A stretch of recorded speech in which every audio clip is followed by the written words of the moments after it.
Pag-usapan natin, tatalakay sa mga kaganapan sa ating lokalidad. Pag-usapan natin, hihimayin ang mga usaping umiiral sa bawat pampublikong tanggapan. Makinig na at pag-usapan natin, Lunes hanggang Biyernes, alas 7 hanggang alas 8 ng umaga. Kasama ang inyong kaibigang Arnel Avila. Pag-usapan natin.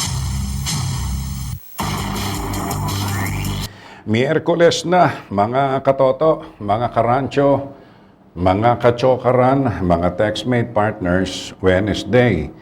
Tayo asing ko na sa buwan ng Mayo.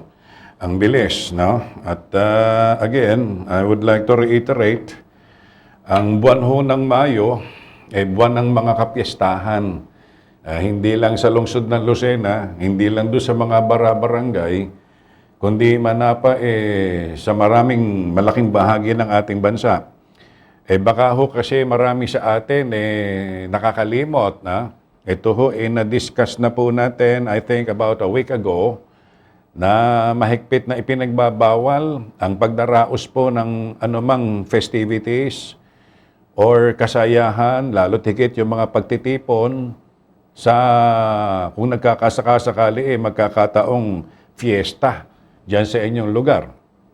Baka ho kasi mamaya maisumbong kayo sa DILG, primarily ang mananagot daw po rito ang mga barangay chairman at ang mga mayor ng bawat munisipalidad or bawat bayan or lungsod.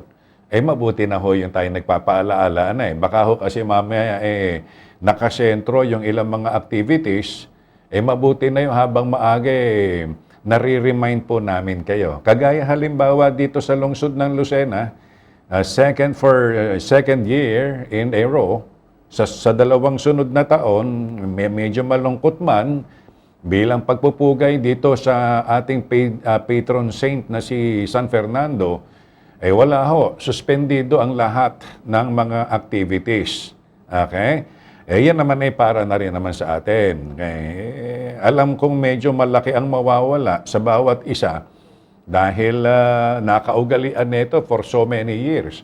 Kaya lang, we have no choice but to follow. Ayan. Morning good. Ito ho uli. At katulad ng dati, nag-aanyaya, samahan nyo kami sa kabuuan hanggang mamayang alas 8 dito sa ating ginagawang regular na paghahatid ng mga balita at impormasyon at mga pagtalakay sa mga kaganapan dito sa ating lokalidad. Kasama po siyempre ang inyong gwapong kaibigan na si Arnel Avila. Pagtiyagaan po sana ninyo kung ano man po yung maliit na nakakayanan dito sa presentasyon ng ating maliit na palatuntunan. Ayan, makikita ninyo, good morning sa sambayan ng Noipi. Sa sambayan ng Pilipino. Batay ho dun sa mga naglabasang balita kahapon, hindi lang po yung mga mahihirap na kapwa natin Pinoy, kundi accordingly, lahat ng mga Pilipino makakatanggap ng 2 beses na tig-1,000 piso. Magandang balita yun, Lalahati na daw ho sa ilalim nitong Bayanihan Act 3. Lahat ng mga Pilipino, walang sisinuhin. Ilan ba tayo ngayon? I think we are about 120 million population. Magkano ba yung inilaan doon sa budget ng Bayanihan? 400 million. 400 billion. Ang pondong ilalaan dito ho sa Bayanihan Act 3. Ayon ho rito kay, anong pangalan nito? Si Congresswoman Kimbo ng Marikina City, hindi lamang daw ho yung mga mahihirap, kundi lahat ng Pilipino ay makakatanggap ng ayuda, na 2 beses na tig-1,000 sa ilalim ng Bayanihan Act 3. Ayon, Representative Stella Kimbo ng Marikina City. Tanong, ano nga kaya? Sige, di at least for now, sa puntong ito, di magandang balita ito, regardless of your status, regardless of your income, regardless of your work, magandang balita ito sapagkat lalo tigit doon sa mga taxpayers, okay? Yung mga nagbabayad ng buwis, yung nagpapakapagod, nagpapakahirap, pagkatapos along the way, malaki ang nakakaltas sa kanilang buwis, sa kanilang sweldo, o at least, hindi kahit papaano maramdaman naman ng mga taxpayers na kahit tig-1,000 may babalik sa kanila mula sa ating gobyerno. You know, sa discussion natin, as of this moment, magandang balita ito. But the question remains. The question remains. Ano nga kaya? Ayan, paano kaya ang implementation ng distribution nitong sinasabing lahat ng mga Pilipino ay makakatanggap ng ayudang 2 beses na tig-1,000 piso? Now, ano ang gagawin ninyo? Ha? Ano ang gagawin ninyo? Ipang-re-reband? Magkano ba reband ngayon? Pababaan ng reband ngayon ipupuhunan sa pusoy, sa tong its, or kaya isa tupada, ipang-iinom. Nako, wag yan ang iisipin ninyo, ha?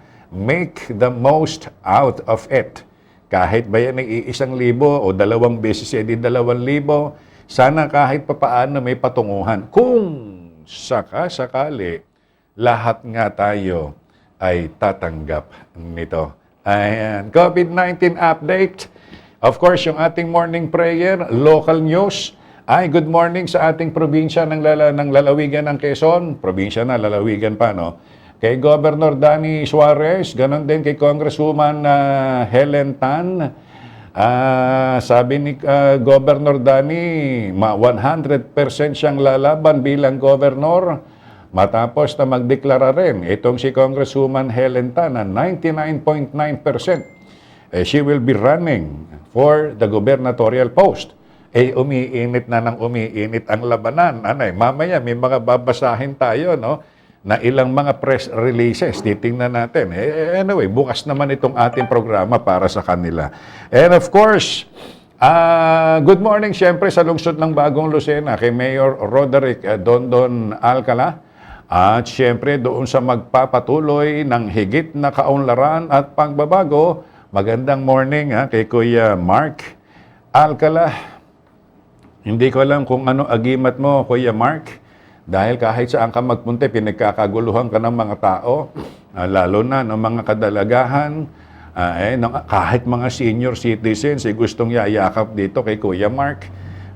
Good morning na rin siyempre dito kay Kunsihal 3rd Alcala. At sa lungsod ng masayahin, masunurin at mababait na mga Lusinahin. Tama na. Sige po. Good morning, paring Cox Chua ng Grand Central Terminal. Magandang morning sa iyo, Padre. At special day mo pala today. Si paring Cox Chua. Naku, napakabait na tao nito. Mamaya, babanggitin natin. Good morning din, Miss Lilibet Azores, watching from SM City, Lucena while drinking coffee. Ang agap naman ni Miss Lilibet sa SM City, Lucena. Sige. Unahin ang pinaka-importanting sangkap ng ating program, ang pag-usal natin ng mahalagang panalangin na siya pong gigiya sa atin sa lilipas na maghapon. So please, join me as I pray. Magandang umaga po, aming Panginoong Diyos. Salamat po sa iyo sa araw na ito, sa mga oras na ito, at sa pagmulat po ng aming mga mata, ay naghudyat po muli ito ng panibagong pag-asa para sa amin.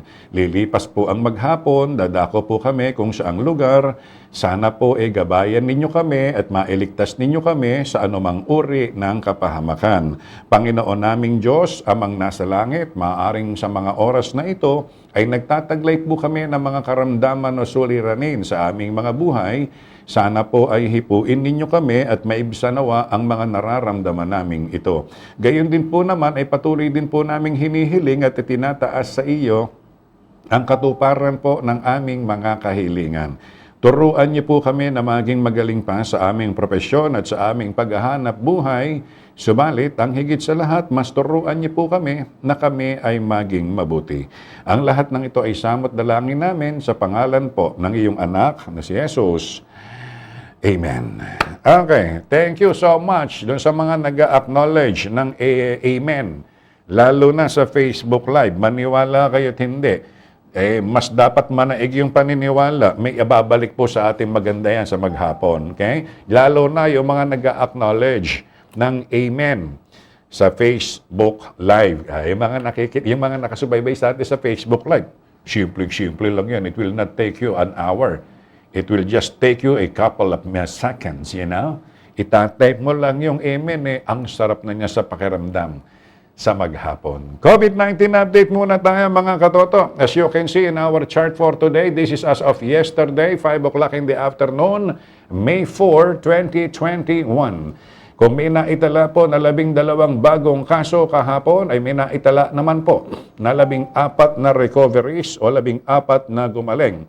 Dahil po dito, ay nagbigay sa kabuuang bilang ng mga active confirmed cases na 113. 113. Yan po ang kabuuang bilang ngayon ng mga active cases sa lungsod ng Lucena. 113. Okay, thank you. Maraming salamat po sa ating lahat. Dumako naman tayo sa ilang hari ng ating mga lokal na mga pagbabalita, kinalap sa iba't ibang bahagi ng ating lungsod. Para higit nating mapalawak ang ating pagkakalob ng impormasyon, ibinibilang din po natin sa ating mga balita paminsan-minsan ang ilang mga kaganapang kinasasangkutan ng iba't ibang bahagi ng ating lalawigan ng Quezon.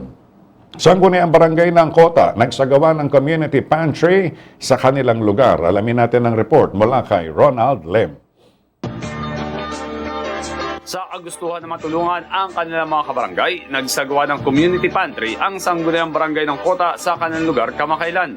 Pinangunahan ni Chairwoman Analu Alcala ang aktibidad nito, katuwang ang mga kagawad ng barangay, sangguniang kabataan members at maging ang mga tauhan dito. Ayon kay Chairwoman Analu Alcala, layo ng pagsasagawa nila ng ganitong uri ng proyekto ay upang makatulong sa mga indigent families sa kanilang barangay.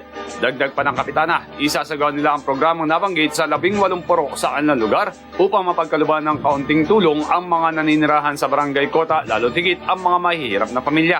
Ayon pa rin kay Kapitana Alcala, ipagpapatuloy nila ang gawang ito hanggang sa maikutan nila ang lahat ng purok sa kanilang barangay. Ang kanilang community pantry ay mayroong mga bigas, itlog, sari-saring gulay at marami pang iba. Lubos naman na naging pasasalamat ng naturang opisyales sa lahat ng mga may magagandang kalooban na nagbibigay ng donasyon para sa proyekto nilang ito. Gayun din ang mga naging katuwang nila tulad ng barangay marshals, cluster leaders at guardian volunteers upang maging maayos ang daloy ng programang nabanggit. Samantala, tiniyak naman ng pamunuan ng barangay na mahigpit nilang ipinatutupad sa aktibidad na ito ang pagsunod sa health at safety protocols tulad na lamang ng pagsusuot ng face mask at pagpapanatili ng social distancing. Ang pagsasagawa ng uri ng proyekto ay sa kagustuhan na rin ng pamunuan ng barangay Kota sa pangunguna ni Chairwoman Analu Alcala ay upang mabigyan ng tulong ang kanilang mga kabarangay kahit nasa maliit at simpleng pamamaraan, lalo na at patuloy pa rin na nakakaranas sa lusod ng pandemya sanhi ng sakit na COVID-19. Para sa pag-usapan natin, Ronald Lim, nag-ulat. Maraming salamat, Ronald Lim, DepEd Regional Director, bumisita sa School Division Office sa lungsod ng Lucena. Ang detalye ng balita alamin natin kay Christine Monferro. Binisita ni Regional Director Francis Cesar Bringas ang Schools Division Office ng Lucena kamakailan. Sa nasabing pagbisita ay kinumusta ni Bringas ang mga on-site division personnel, pati na rin ang kasalukuyang sitwasyon ng mga paaralan sa Lucena at kinumusta rin ito ang mga programa at proyekto ng nasabing ahensya sa lungsod. Kaugnay nito, tinungo rin ni Bringas ang Early Language Literacy and Numeracy o ELLN Community Learning Pantry ng Lucena West 1 Elementary School kasama sina Schools Division Superintendent Hermhenes Panganiban, School Governance and Operations Division Chief Epifania Carandang at ilang mga education program supervisors. Ayon kay Panganiban, naging maayos at maganda naman ang naging pagbisita ng opisyal mula sa regional office sa kanilang opisina. Dagdag pa nito, natuwa rin si Bringas sa itinayong community learning pantry ng nasabing tanggapan na ilulunsad sa darating na araw ng Biyernes. Magandaan niyang ideya ang pagkakaroon ng nasabing learning pantry para sa mga munting kabataan na higit na magagamit ng mga ito para sa kanilang pag-aaral.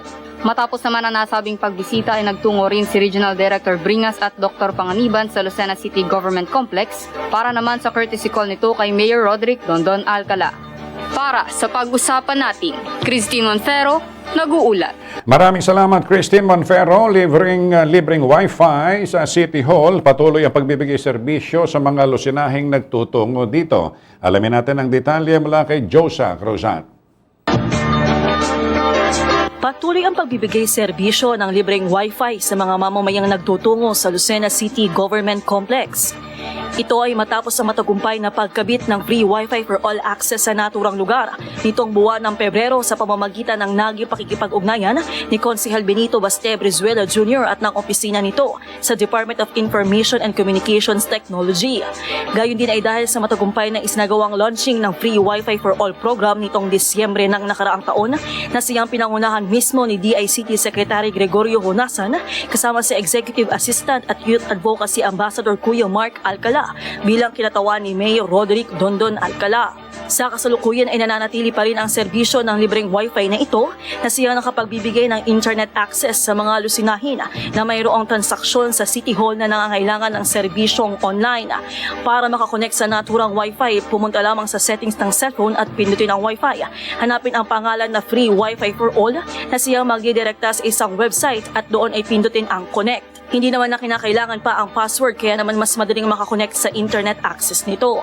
Kaugnay pa rin ito muli namang ipinababatid ni Konsehal Brizuela, gayon din ang pamahalaang panlungsod sa pangunguna ni Mayor Alcala, ang lubos na pasasalamat sa lahat ng tao na nasa likod ng DICT dahil sa ipinagkaloob na proyekto. Sa pamamagitan ng programang Free Wi-Fi for All na maituturing na isang ICT technological advancement ay unti-unting maaabot ng lungsod ang pangarap nito na maging smart city, kasama na rin ang patuloy na pagtutulungan ng pamahalaang panlungsod at ng DICT sa pagsulong pa ng mga programa para sa ikauunlad ng lungsod. Para sa pag-usapan natin, Josa Cruzat nag-uulat. Maraming salamat, Josa Cruzat. Cash payout para sa Social Amelioration Program sa Barangay Ibabang Iyam isinagawa. Alamin natin ang report mula naman kay EJ Bagnes. Isinagawa kamakailan ang cash payout ng Social Amelioration Program o SAP para sa mga benepisyaryo ng Barangay Ibabang Iyam. Pinangunahan ng tauhan ng Department of Social Welfare and Development DSWD Region 4A, katuwang ang City Social Welfare and Development sa pamumuno ni OIC Maya Ranyada.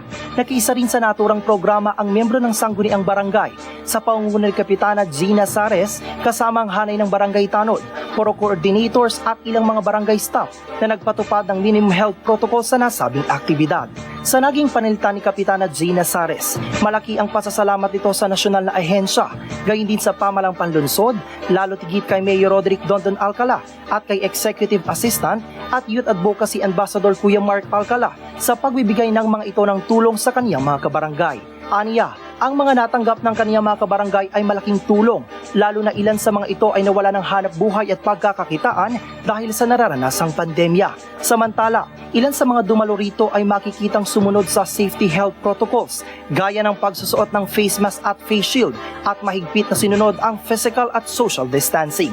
Naging katuwang rin sa pag-asiste sa programang ito ang tauhan ng Lucena City Disaster Risk Reduction Management Office o LDRRMO, gayon din ang Lucena PNP sa ilalim ng pamumuno ni PNP Chief Police Lieutenant Colonel Romulo Bong Albacea. Matapos ang naturang programa, ay ipinamahagi ang pinansyal na tulong sa 145 mga benepisyaryo sa Barangay Ibabang Iyam. Para sa pag-usapan natin, EJ Bagnes, nag-uulat. Maraming salamat, EJ Bagnes. Sumainyo ang kabuuang detalye ng ilan natin mga pagbabalitang lokal kinalap sa iba't ibang bahagi ng ating lungsod at paminsan-minsan ay dumadako sa pagbabalita sa ibang bahagi ng ating lalawigan ng Quezon para higit nating mapalawig ang pagkakaloob natin ng mga balita at impormasyon. Maraming salamat dito sa ating mga nakatuwang na sina Ronald Lim, Christine Monferro, Josa Cruzat at EJ Bagnes. Ayan, dami ha. Hindi ko malaman kung anong unahin kong talakayin dito sa dami ho ng mga nagpapadala ng kanilang mga mensahe. Pero, yun nga, opo, hindi. Yun naman kasing ibinabalita natin dito pagka minsan, kinukuha rin natin, lalo tigit kung ito naman is of national interest. Anong ibig sabihin nun? Kung lahat tayo epektado, kagaya halimbawa ng caption natin ngayon sa ating Facebook Live, hindi lang ho mahihirap, sabi ho ni Representative or Congresswoman Stella Kimbo, ng Marikina City, kundi lahat ng mamamayang Pilipino, regardless of your status in life. Makakatanggap daw po ng 2 beses na tig-1,000 piso sa ilalim ng Bayanihan Act 3. O, yun nga lang, ang tanong natin, paano? Paano makakarating kaya ito sa bawat bahay? Kasi hodang mansyon ka pa nakatira, kasi hodang pinakamahirap ka, walang pipiliin, walang sisinuhin, lahat bibigyan.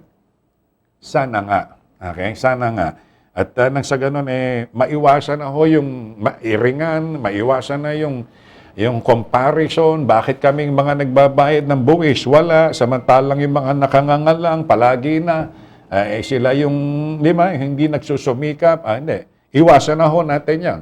Maganda yung panukala na yun. Lahat ng mamamayang Pilipino makakatanggap ng 2 beses na tig-1,000 piso. Again, with my reservation, sana nga. Hala, sige po, marami pong salamat sa inyo. Teka, meron tayong mga isusunod na mga balita rito. Magsasagawa po muli ng community pantry ang Lucena Development Multipurpose Cooperative sa pakikipagtulungan ng LDMC members at Alliance Evangelical Christians Multipurpose Cooperative na nag-share ng kanilang blessing ngayong araw na ito. 218 with stub na naipamahagi na namin noong nakarang araw at masusundan pa muli po ito dahil din po sa mga tulong ng mga sponsors na sumusuporta sa nangangailangan sa panahon ng pandemya. Ano ba ngayon? May 5 pa lang ngayon. Parang ito yung second tranche. Hindi pala, second wave ng community pantry ng Lucena Development Multipurpose Cooperative. Sige po, mabuhay po kayo. Mabuhay po kayo. At sana doon sa mga nangangasiwa ng community pantry, datingan pa ho kayo ng mga biyaya. Marami pang magbigay ng naaayon sa kanilang kakayanan at maipamahagi at makinabang ang ordinaryong tao ng naaayon sa kanilang pangangailangan. Yan yung mga yan yung mga nakakabit na mga slogan do sa mga community pantry. Nevertheless, thank you so much. Kung nababanggit man natin ito sa lungsod ng Lucena, marami na ho nagsulputan ng mga community pantry. Ang Lucena PNP, thank you so much, Kuyang Apat. Kilala nyo si Kuya Apat. Si Kuyang Gaspar Ong, ang presidente ng Filipino-Chinese Chamber of Commerce and Industry. Mabuhay ka, Kuyang Gaspar, Ong. At sumusuporta ka rin dito sa programa naman ng Lucena PNP. Ang tawagin natin Barangayanihan sa pamamagitan din ng kanilang sariling version ng community pantry. Ano pa yung mga babasahin nito? Magtatanong lang po, wala po bang nag-check ng mga timbangan sa pamilihang bayan? Kasi po marami sa mga magkakarne, hindi tama ang timbang. Nababawasan po ng 2 guhit. Ang alam ko meron tayong digital weighing scale. Kung sino man po itong nag-text po sa atin, meron tayong digital weighing scale diyan po sa ating mall market. Pakisuyo nga, mall market administrator Noel Palomar. Okay. Sa pamamagitan ng digital weighing scale, pag bumili kayo sa karne, bumili kayo ng isda, nagpakilo kayo. Ano man yung ipakikilo ninyo at ipatitimbang ninyo. Okay. Na binili ninyo dyan sa pamilihan, be it wet or dry section, dalhin ninyo doon sa weighing scale at doon nyo ipatong. Doon pa lang makikita ninyo kung tama ang timbang o hindi. Tama? Pag kulang ho ang timbang, pumunta ho kayo doon sa tangkapan ni Mr. Palomar at ireklamo ninyo kasi hindi naman po tama yan. And that is the very reason why. Ano yung objective kung bakit merong weighing scale? Official weighing scale. Okay? Pag bumili kayo ng karne, kikiluhin yan. Papakita sa inyo. Pag kinuha na ninyo, titimbangin naman ninyo doon sa weighing scale. Hindi doon pa lang, huwag na ka muna kayong uuwi ng bahay. Hindi pwede yun. Hindi ma-justify yun. Baka mamaya kasi pag uwi niyo ng bahay, tsaka nyo sasabihin kulang, eh, mahirap pong i-justify yun. Okay? Ganun lang po kasimple. Nevertheless, thank you so much po dun sa inyong concern. Ayan, sige, magandang umaga. Yes, good morning, ha? Apo, bukas na po uli ang Padre Pio Shrine sa Santo Tomas, Batangas. Papunta daw sila ngayon doon. Sabi ni Kuyang George Ojales. O ayan, o kita mo nga rin naman, by chance, nakikinig pala itong si Mall Market Administrator Noel Palomar. Tama na, oh. Ay, yun naman kasi hindi mo naman kinakailangan isaulo eh. Yun naman, basic na ho yun eh. I-text mo nga, Mall Market Administrator Noel Palomar, saang lugar sa public market or sa mall market matatagpuan yung official weighing scale. Baka ho kasi iba hindi na babatid. Wala naman siguro mawawala sa atin eh. Right there and then, ireklamo po ninyo. Hindi kayo uuwi ng bahay, tsaka sasabihin ninyo, kulang ng 4 na guhit. Isang nguyaan din yun, yung 4 na guhit na yun. Hala, sige po. Marami tayong pag-uusapan pa, nakareserba sa second half. Sa information area, ang bilis ni Noel Palomar. Thank you so much. Malapit do sa information area yung weighing scale sa mall market. Okay? Mamaya kukunan din natin siguro ngayon maghapon. Kukunan natin ng picture yung ginagawa ngayong rehabilitation and afterwards ay asphalt overlay ng Merchant Street. Salamat daw po ng marami, sabi ni Mayor Dondon Alcala at saka ni Kuya Mark Alcala sa lahat ng mga taxpayers sa lungsod ng Lucena dahil sa pamamagitan po ng inyong matamang pagbabayad ng buwis na ibabalik ang serbisyo sa ating pamayanan. Kagaya halimbawa nitong asphalt overlay and rehabilitation ng Merchant Street. Babalik tayo second half. Makalipas po lamang ang ilang mga paalala. Uy, Ken! Coffee? Thank you, Eric, pero meron na ako nito eh. Mark Cafe. Ano ba yung Mark Cafe na yan? Ito yung coffee na healthy na. May sarap pang natural. Ang Mark Cafe 5-in-1 plus 1 Coffee Mix. Ang kape may natural na sanggap mula sa pinagsama-samang herbal extract. Kaya para sa kumpletong araw, mag-Mark Cafe ka na.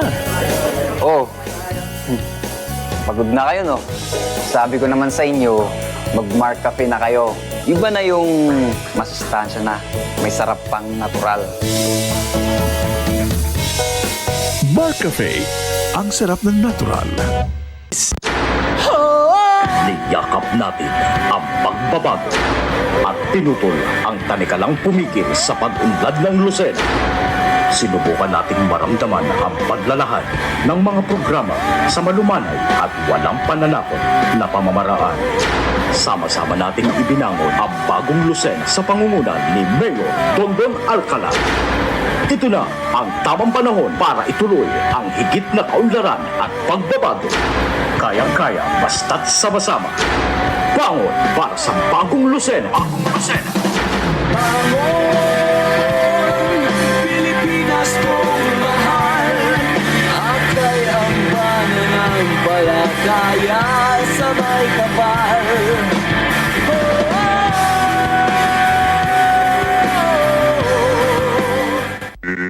Pag-usapan natin host Arnel Avila would like to thank the following: Dr. Sherwin Liego, your skin doctor in Lucena, and SM City Lucena.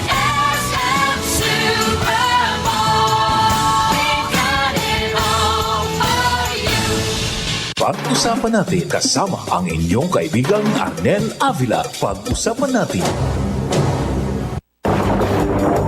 Ang bilis sadya ng oras, no? Ang bilis sadya ng araw. Hindi ko namamalayan Mayo na nga pala tayo ngayon. Sus Mariosep, nga usi-usisa mo filing of the certificate of candidacy na. Malalaman na natin kung sino yung mga magtutunggal. Pero mamaya-maya, after our greetings, may mga pag-uusapan tayo sa larangan ng politika. Umiinit ang umiinit. Medyo, hindi not necessarily umiinit. Medyo umiinit pa lang. Pag-uusapan natin mamaya yan. Happy birthday muna. Dito sa mga sumusunod na nagdaraos ng kanilang birthdays today, kagaya ng binanggit natin kanina, kay paring Felix Cox Chua ng Grand Central Terminal. Paring Felix, paring Cox, happy birthday sa iyo. Hindi ko makakalimutan itong taong ito napakabait nito. There was a time na nilapitan natin ito at nahinga natin ng tulong Hindi ito nagdalawang isip sa atin. At saka hindi ko makakalimutan nung makajamming ko ito sa Baguio Country Club sa Baguio City. Nagpatay ito ng isang kambing Pagkatapos pinatikim sa akin yung sinampalukang ulo ng kambing. Paano ko ba naman makakalimutan niya si paring Cox Chua ng Grand Central Terminal. Paring Cox, happy birthday Oy, kay Miss Meg Macala Alcantara. Nagdaraos din pala ngayon ng birthday. Itong magandang si Miss Meg Macala Alcantara. Ganon din, happy birthday kay Miss Gracie Cecilio. Madami pala nagbe-birthday today. Crisnel May Capisonda. Okay, Rodelia Bandola Acosta, happy birthday. Kahapon nabati na natin ito, si Engineer William Tan. Okay, kasama natin ito sa maraming bagay nung kabataan pa namin, lalo tigit sa larangan ng basketball. Si Manay, nagdaraos ka pala ng birthday ngayon. Si Ivy De Vera. Si Manay, parang kung hindi ako nagkakamali, parang mga 8 taon ko nang hindi nakakalaro sa Tong H. Kasama si Choi Recto ng Choice Motorworks. Lenny Maas, happy birthday. May Antolivas Marciano, meron pang natitira tayo dito ng dalawa. Miss Joanne Calusin, happy birthday. And of course, kay Miss MJ Macaso, happy birthday. Si Arthur Boyenel Yasar, nasaan yung greetings niya rito kanina? Mariosep, sana hindi natin nakakaligtaan. Ayan, sige. Pakibati naman ang anak ko na si Loris Mitz Eliazar ng 29th birthday today, kasabay ng kanyang kasal. Si Mayor Dondon ang magkakasal. Bukod pa sa pagiging ninong, ay napo, napakaswerte mo, Loris Mitz Eliazar. Bino mong ang ninong mo sa kasal, si Mayor Dondon. Congratulations, madalang yan, sabay yung birthday at saka yung kasal. Ay, Kuya Boy Yap, happy birthday. Pinababati ka ng iyong sweetheart, ng iyong waswit. Okay, ng iyong jowa. Si Maring Nene Tan Yap. Birthday mo pala ngayon, Kuya Boy, Saan ka ang celebration? Happy birthday. At doon sa mga nagdaraos ng kanilang birthdays today, may mga pasasadasan lang tayo rito. Good AM Idol, papasok pa ako. Okay. Kanina pa pala to. Good AM Idol, papasok pa ako. Mag-pray na po tayo. Thank you. Salamat. Nakakataba ng puso. Nakakapalakpak ng tenga. Nakakaluwa ng malakwagong mga mata. Kapag ganyan ay nababasa natin, hindi daw siya makaalis kasi papasok siya ng opisina, hinihintay niya yung prayer natin. Ako, thank you. Salamat ng sa inyo. Si Prime Water Art po ito. Ayan, Prime Water Art. Parang bagong pangalan yun. Sige, thank you. Ay, nako, hindi na. Uy, bakit gito? Ang daming dumating. Okay. Nasaan na yun? Isa-isahin ko lang. Pakisuyo naman po, pakikalampag ng Prime Waters. 3 araw na po kaming walang tubig dito sa may tapat ng RSA Mayaw Crossing. Aba, Engineer Jeffrey Gunay, Ma'am Karina De Asis, si Attorney Vic Hoyas, ayan, yun yung 3 personalidad ng Prime Waters Quezon Metro. June, July, August, September, in 4 months. Ayan. Sir, mga ma'am, okay? Invite ko po kayo rito, at least one at a time para mas makatas natin, mapag-usapan natin. Ano na ang tinahak ng Prime Waters Quezon Metro 3 years after the joint venture agreement. Doon lang muna tayo, I-set aside muna natin yung iba pang mga comments. Sana maunawaan po ninyo. Okay, sige, maraming salamat. Isa pa ho, sa napo na ako kanina, hindi na ipinatutupad strictly ang face shield. Pwedeng meron, pwedeng wala. Ayan, calling the attention of Kuya Noel. Maraming salamat. Okay, good AM Arnel, yung proponent na congresswoman, asawa ni Miro Kimbo, ay isa sa idea ni Miro sa pulong ng tao. Okay. Pinasuyo niya sa butihing asawa ni si Congresswoman Stella Kimbo. Ganun ba? Thank you, So, tao-gama pala itong si Miro, dating Congressman Miro Kimbo. Okay, sige. Maraming salamat po dun sa info. Saan yun? Yan. Okay. Ganun ba, Arnel? Kung sa Lunes pa ang pasok mo, pakibayaran mo muna yung utang mong 500 mamayang hapon. Gamit yung pera. Arnel, ito reply ng boss mo. Kaya bukas pumasok ka na. May utang ka pa na 500. Ano ito? Kayo ba'y nagjo-joke? Baka kasi siguro akala ang dami kasing Arnel Kahit sa Facebook, no? Account, dami ding Arnel. Madidistinguish nyo lang naman ako kapag inisa-isa ninyo yung Arnel Avila. Madaming Arnel Avila sa Facebook. Madali nyo naman ako madistinguish kung alin ako doon Siyempre, ako yung pinakagwapo doon. Ayan. Ganun lang kasimple yon mga katoto. Ayan. Sige, parang malabo kayang bigayan na yan ng ayuda Kasi dito nga sa aming barangay, may killing Okay. Ano yung sa may killing? Demand ninyo. Mag-demand kayo kung karapatan po ninyo. Okay? Paano makukuha yung 1,000? Maigi pa yung pambayad sa mga bayarin. Maigi din po. Ayun, ilalabas po yung guidelines. Ako naman nagbabalita din lang sa inyo mula sa national government natin. Okay, sige po. Bakit po hindi na lang i-check ang mga timbangan? Tingnan nyo naman kayo. Alangan naman na umakyat baba ka pa. Kayo naman din naman kayo. Okay? Ano yan? Araw-araw, cheche sa dami ho ng timbangan You can do your part. Kayo naman. Hindi ako galit sa inyo, In the same manner, nagbibigay kayo ng opinion sa akin, ibabalik ko sa inyo yung opinion. Gusto naman kasi ng iba, senyorita, hahain na lang. Kung sa akala ninyo, ang tinutugunan po natin dito in general term, ang daming timbangan yan Diba? Ano ba naman yung lalabas kayo ng information area, ipatong nyo laang doon, digital naman yan. Di makikita na ninyo, lahat ng pamamaraan ibibigay po sa inyong protection. Huwag kayo magagalit, please do our share. Hindi naman pwedeng lahat na lang, aasa na lang po natin. Okay? Kung magagalit kayo, siyempre magagalit kayo kaya lang sana maunawaan nyo rin yung puntos natin. Okay? Thank you Maraming salamat po sa inyo. Hindi ko malaman kung paano ko ipapasok yung tatalakayan natin dito Isa-isahin lamang natin.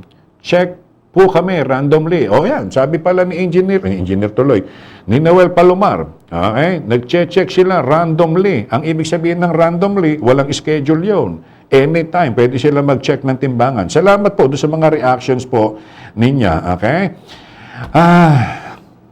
Bakit parang hinihingal ako ngayong Miyerkules, no? Ang dami nagre-react Okay, sige, thank you Maraming salamat po sa inyo. Pakibati po sa aming pamangkin, 21st birthday, Justin Cale Fair Rosas Almares. Mula kay Maria Teresa de Rosas. Paring Oni Ong, okay, Nelson Antinor, paring Dr. Jose Albert Gabatin, kay Maring Nimia, Lourdes Dita, morning good. Kailangan nga po titimbangin at kikiluhin. Para sigurado tayo, mabuti na yan, Kuyang Fillmore. Ellen Baltasar, Joyce Rowanto, Elmar Reyes ng Bubbles Restaurant, from Crispy Pata Family, Ron Marasigan, Ana and Jean Garcia, Elmar and Bubbles. Monja Rich, Amor, Makala, binati ko na po si Megay kanina. Sige, Ray Consul, brother. Kagawa, Jing de Guzman, kay Ron Habrica, Ingrid Gungday, sino pa? Zarina Bernabe Romulo, Ana Ibones, ating Felisa Tan, sino pa hindi natin nababati rito? Rebecca Del Monte Chua, Kaloy Anyoso, James Paulo, Rafi Sarnate, Mary Lioveras ng Ming's Food House, Sino pa? Ayan. Yun lang, simpleng gagawin ninyo. I-acknowledge lang ninyo. Mag-amen lang kayo every after prayer natin at na napakalaki ng idudulot na kabutihan yan sa lilipas na maghapon natin. Ayan. Kanina, ayan, medyo sesegue ako ha.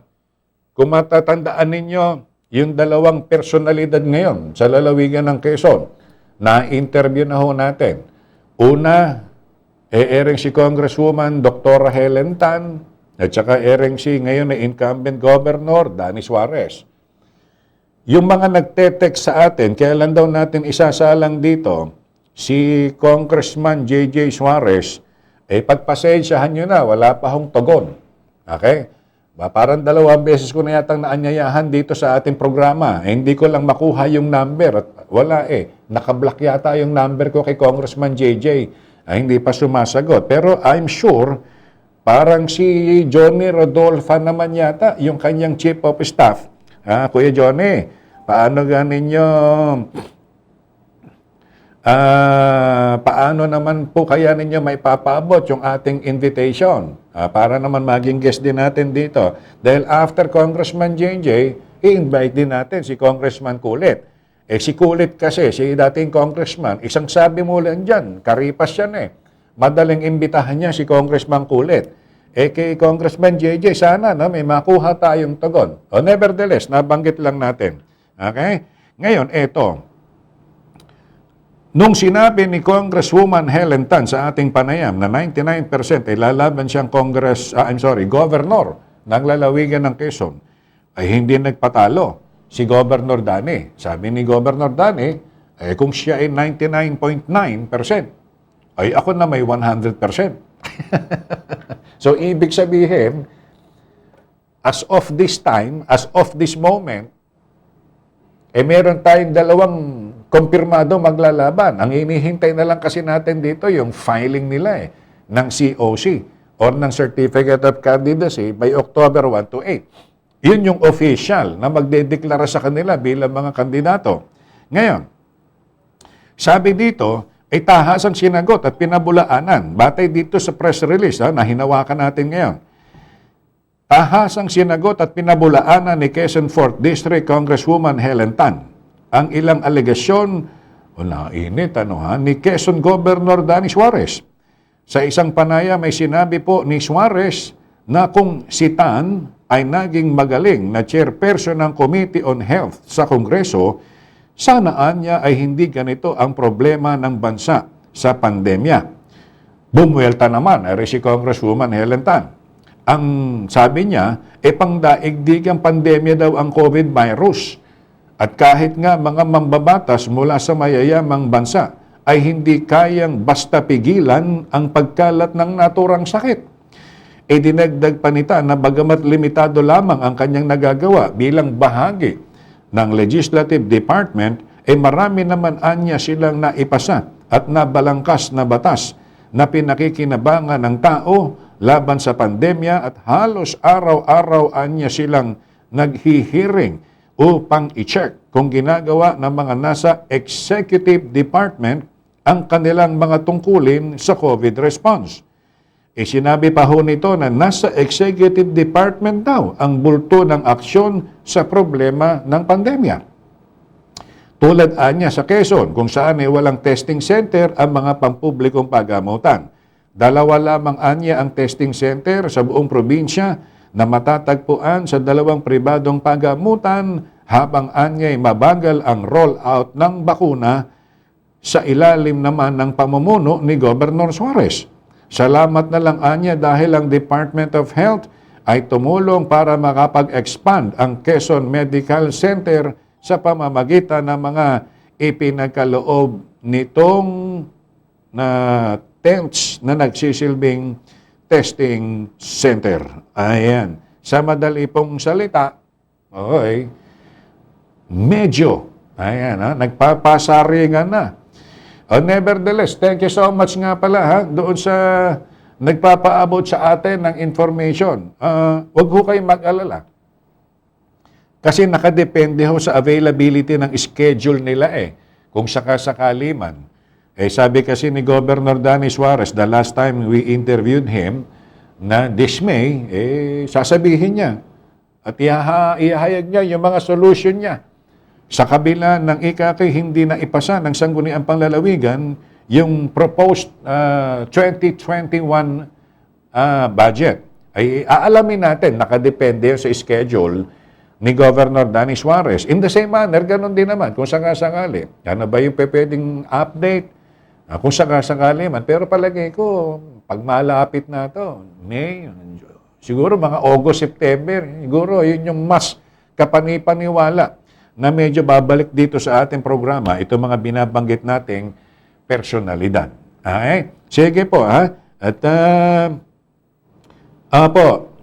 yes, humihingi po kami ng pahintulot kung sakasakali man para ilabas din yung ilang mga balita na kinasasangkutan naman ng probinsya. Meron naman ho inilalagay doon na credit mention kung kanino at sino ang source ng balita na kinunan po namin. Okay?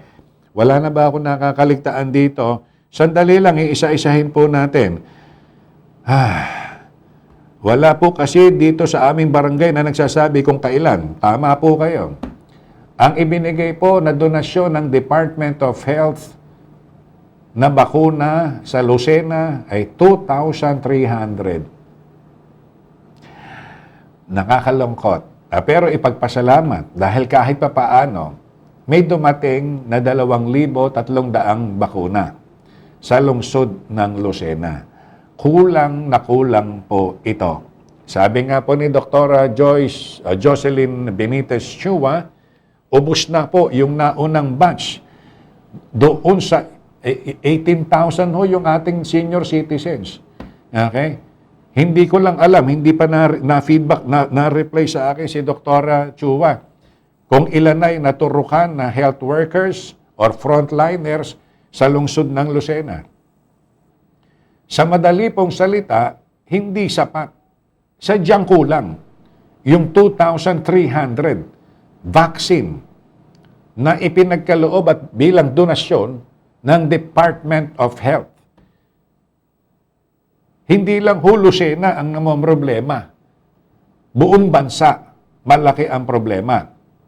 Kahapon, kung matatandaan po ninyo, batay ho doon sa pag-aaral at inilathala ng The Straits Times ng Singapore, with the way things are going, baka abutin po ng 5 taon bago natin makamit yung herd immunization.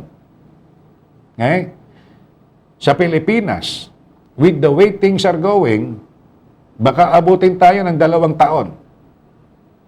Ano ba ngayon? 2021, 2022, 2023. Bago natin ma-achieve yung herd immunization. Anong ibig sabihin nun? Yung malawakang pagbabakuna para makaiwas po ang marami sa hawa o sa infection.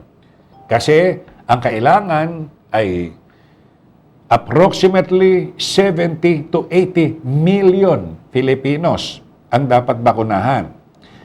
Ilan pa lang ang nababakunahan ng Department of Health? Binanggit na natin ito kahapon . Ayun, 284,553. Anong ibig sabihin nun? Sila pa lang ho yung fully vaccinated. Buong Pilipinas po ang pinag-uusapan natin, ha? Ilan ang kailangan dapat mabakunahang Pilipino? 70 to 80 million fully vaccinated Filipinos para ma-achieve ang herd immunity. Kahapon, ilan ang sinabi ng DOH? Ang fully vaccinated, 284,553. Sus Mariosep. Tuldok pa lang ito nung hinahangad nating herd immunization. Napakalayo pa. Sabi nga ho sa pag-aaral, ayan, ganito lang yan no? Pilipinas tayo. Ito yung mayamang bansa. Ito yung malalaking populasyon. Kagaya halimbawa nito. Sandali lang, titingnan ko kung kakasya pa, no? Nasaan ba yan? May isinave tayo kahapon Kung hindi pala, nasa kabila yata Sandali. Mas maganda kasi kung masusunsitinahan natin ito ng ng datos. Wala. Ano yung mga 10 bansa? Okay. Anyway, ito yung mayamang bansa at malalaking bansa. Mga first world country. Ang Pilipinas po, third world eh. Mas malaki ang populasyon nila, mas mayaman sila sa atin, nasa sa kanila yung paggawaan ng bakuna, sila yung ipaprioritize. Bago pa makarating sa ating bansa ito. Ngayon, pagdating naman sa ating bansa, ganon din yon. Kung ito yung ating Pilipinas, ito ngayon yung Metro Manila, mas maraming kaso ng Metro Manila, mas pinangangambahan ng Metro Manila, mas ipaprioritize ng national government yung Manila. Kaya bago pa kumalat ito doon sa mga laylaying probinsya, pinaprioritize po ng national government yung Manila. Kagaya halimbawa nun, ilan yung dumating na Sputnik 5 na bakuna galing Russia? I think 15,000 yata na doses. Nakasunod ba kayo sa balitang ito? 15,000 doses, I think parang donasyon, patikim ng Russia, yung Sputnik 5. Ibinigay ng libre as part of the donation. O saan ho, ikinalat yung 15,000. Tigta 3,000 lang. Marikina, Paranaque, sa Metro Manila lang. Doon lang ibinagsak yung 15,000 na doses ng Sputnik. Kulang na kulang. Kung may mga dadating man, you see, malaki, kaya sabi ko sa inyo, malaki problema natin. Akala kasi nung iba tapos na ho yung pandemya eh. Kasi nagluluwag na. Kung sadyang mahigpit to, bakit hindi gawing ECQ ang Metro Manila? Hindi ho kakayanin. Umamin na ho ang gobyerno natin. Wala nang pera. Pag idineklara mong ECQ, bawal lumabas ng bahay. Pag bawal lumabas ng bahay, kinakailangan may ayuda gobyerno. Ang sabi ho ng national government, wala na tayong pera. Ando doon ho lahat. May chain ho yan. May chain effect ho ang lahat na nangyayari. Kaya nakakalungkot, kung sa atin, sa lungsod ng Lucena, may dumating na 2,300 doses.